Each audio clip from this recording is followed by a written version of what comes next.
ये पौराणिक कथाओं में आती है कि एक कथा दत्त भगवान के जन्म की कथा, अवतार की कथा। तो पुराने समय में क्या हुआ कि सती अनुसुईया और उनके पति अत्रि ऋषि दोनों जो है सुखपूर्वक जंगल में निवास करते थे। और जो अनुसुईया देवी हैं, उनका सतीत्व जो था पूरे विश्व में विख्यात था। उनके इस सतीत्व की ख्याति जो है वो तीनों देवियों के पास, पार्वती जी, लक्ष्मी जी और सरस्वती जी, तीनों देवियों तक भी पहुंची।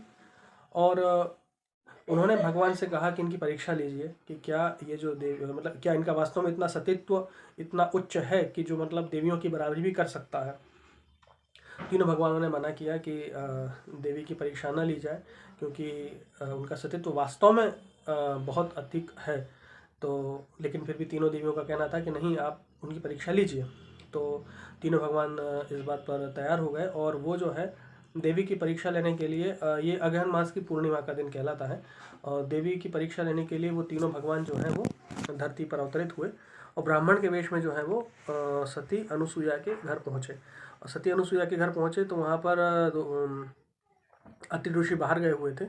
तो इन्होंने देवी से जो है मांगा कि ओम भगवती भिक्षाम देहि, देवी मुझे भिक्षा दीजिए। तो देवी बाहर आई, अनुसुईया देवी बाहर आई। उन्होंने कहा, ब्राह्मण को नमस्कार किया और पूछा कि भाई आपको क्या भिक्षा चाहिए।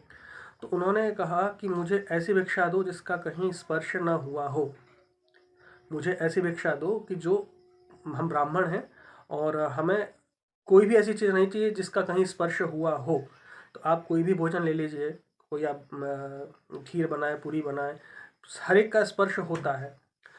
अनुसुईया देवी सतीत्व को पहुंची हुई महिला थी। वो जान गई कि हमारी परीक्षा लेने तीनों भगवान आए हैं। तो क्योंकि एक ही चीज़ ऐसी होती है जिसका स्पर्श कहीं नहीं होता, वो सीधा जो है बालक के मुंह में जाता है, वो होता है माँ का दूध। माँ का दूध होता है, वो सीधा माँ से बच्चे के मुंह में जाता है। तो जब उनको लगा कि इनकी अपेक्षा ये है, तो वो तो देवी थी, वो जान गई कि भगवान हमारी परीक्षा लेने आए हैं।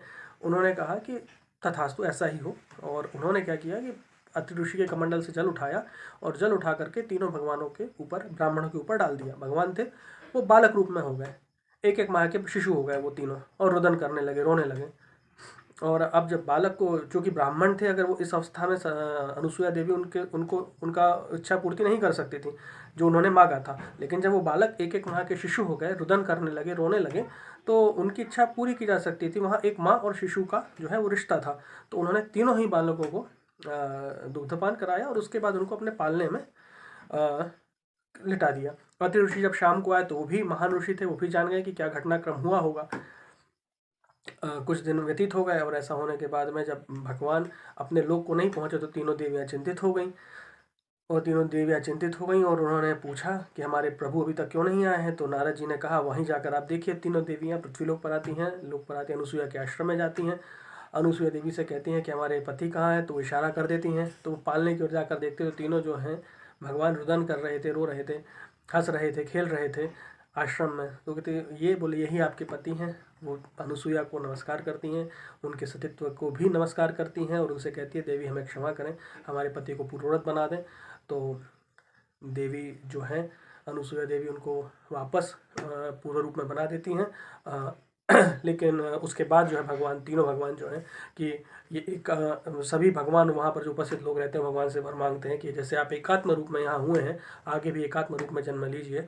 तो भगवान दत्तात्रेय ने जो है यह अवतार लिया और उनके अवतार में जो है संत परंपरा के वो भगवान हैं। और उनके जो तीनों जो भगवान हैं, ब्रह्मा, विष्णु और महेश, इनका ये एक रूप है। इन्होंने अपने जीवन में 24 गुरु बनाए थे। 24 गुरु मतलब उनका गुरु अजगर भी है, उनका गज भी है, उनका सर्प भी है, मृग भी है। तो इनके जो है 24 गुरु हैं ऐसे।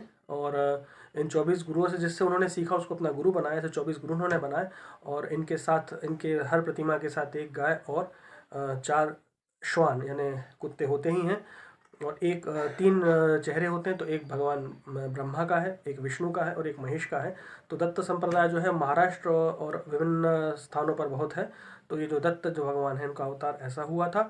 और इनको अवधूत भी कहा जाता है।